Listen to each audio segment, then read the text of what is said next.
Lai slavēts Jēzus Kristus, klāt Katoļu baznīcas vēstneša novembra 2. numurs, un šajā novembra numurā varēsim lasīt Latvijā svinu Jēzuītu ordeņa atjaunošanās 200 gada dienu.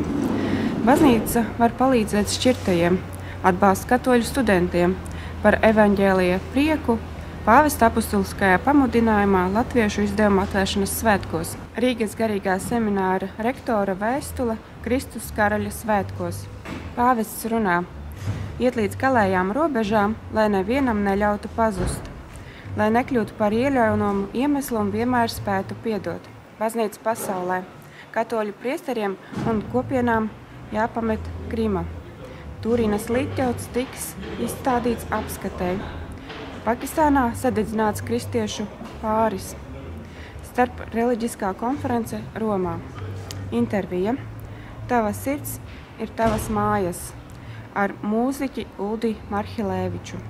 Pārdomām: saprast sevi un vienam otru. Hello Kitty vai vēlnišķīgā viltība. Lasītājs jautā: vai obligāti pie Grēksūdas jāiet neretāk kā reizi mēnesī? Un vēlreiz par viltus atklāsmēm.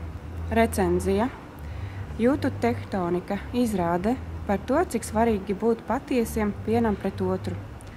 Fotoreportāžā: kur apustulis Pāvils sludināja Grieķijā. Sludinājumi: iznācis konsekrētās dzīves gadam veltīts siena kalendārs. Rēzija Kalniņa un Uldis Marhilēviča Ziemassvētku koncerts, prezentācija DVD un CD Mana roka tavējā.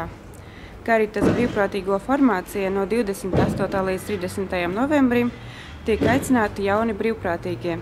Laulāto tikšanās animatoru kongress no 28. līdz 29. novembrim.